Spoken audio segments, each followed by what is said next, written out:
Hello dear students and respected viewers. আজি আৰু এটা ভিডিও লৈ আহিছো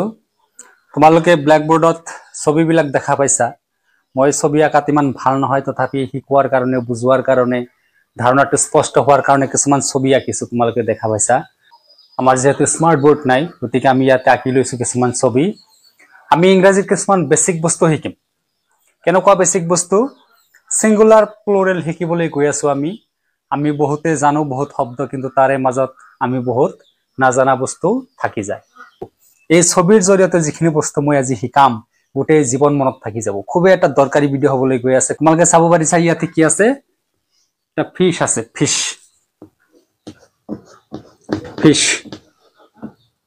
এটা মাছ ইয়াৰ বহুবচন কি English is so funny boy boys girl girls কিন্তু ইয়াতে কি ফিশৰ যেটো বহুবচন এটো কি হ'ব ফিশ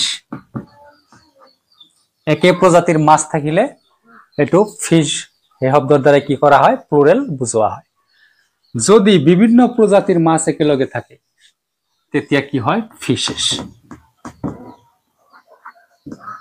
তেতিয়া হ'ব ফিশেস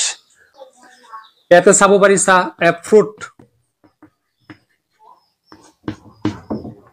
এ fruit এটো হল fruit আৰু যেতিয়া বিভিন্ন ধৰণৰ ফল একেলগে থাকে তেতিয়া তাক কি কোৱা হয় fruits যেতিয়া বহু ধৰণৰ ফল একেলগে থাকে তেতিয়া তাক কোৱা হয় fruits তেনেকৈ তোমালোকে চাব পাৰিছা এটো হল পাৰসন এজন ব্যক্তি এই বহু মানুহ একেলগে থাকিলে তাক কি কোৱা হয় people এজন মানুহ পারসন বহু কেজন মানুহ people এতিয়া এটা শব্দ আহে peoples শব্দটো তোমালোকে নিশ্চয় শুনা পাইছা ক্লাস 10 অৰ নেলসন মেন্ডেলা নামৰ পাঠটোত আছে the peoples of South Africa peoples মানে কেতিয়া বুজায় যেতিয়া বিভিন্ন ধৰণৰ মানুহ বিভিন্ন সম্প্ৰদায়ৰ মানুহ একগোট হয় তেতিয়া তাক বুজাবলৈ people শব্দটো ব্যৱহাৰ কৰা হয় person people peoples তোমালোকে ইয়াতে চাব পাৰিছা ফুড হল এক বচন বহু বচনতো একে জাতীয় ফুড থাকিলে তাক ফুড বুলিয়ে কয় ফুড যেতিয়া বিভিন্ন ধৰণৰ খাদ্য একগোট কৰা হয় এঠাইত ৰখা হয় তেতিয়া তাক কোৱা হ'ব ফুডস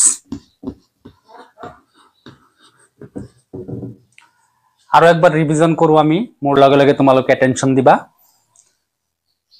এটা হল ফিশ একে প্ৰজাতিৰ মাছ থাকিলে বহুত কেটা থাকিলেও তাৰ বহুবচন ফিশ আৰু যেতিয়া বিভিন্ন প্ৰজাতিৰ মাছ আহে তেতিয়া তাক কোৱা হয় ফিশেস এটো এটা ফ্ৰুট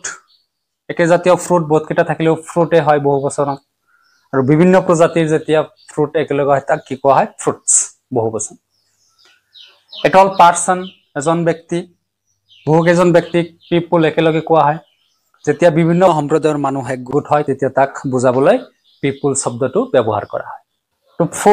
ফুডৰ বহুবচন একে জাতীয় ফুড হলে ফুডে হয় বিভিন্ন ধৰণৰ ফুড যেতিয়া হয় তাক কি কোৱা হয় ফুডস যে নহক আজিৰ এই ভিডিওটোত আমি এইকেটা বেসিক বস্তু শিকিলো ছবিৰ জৰিয়তে আশা কৰো তোমালোকে এইকেটা বুজি পাইছা ডিয়াৰ ষ্টুডেন্টস তোমালোকৰ কাৰণে এটা হোমৱৰ্ক তোমালোকে কিছুমান শব্দৰ কি কৰিবা সিঙ্গুলাৰ প্লুৰাল কৰিবা প্লুৰাল থাকিলে সিঙ্গুলাৰ কৰিবা সিঙ্গুলাৰ থাকিলে প্লুৰাল কৰিবা এতিয়া কথা হল প্ৰথম যেটো শব্দ হেতু হল সিলেবাস এক বচন ইয়াৰ বহুবচন কি হ'ব ফৰ্মুলা এক বচন ইয়াৰ বহুবচন কি হ'ব আৰু আমি যে মোবাইলত ডেটা ইউজ কৰো ডেটাটো হল প্লুৰাল ইয়াৰ সিঙ্গুলাৰ কি হ'ব এই তিনিটা শব্দ তোমালোকে কি কৰিবা কমেন্ট যোগে জনাবা আজিৰ ভিডিওত ইমানেই thanks for watching the video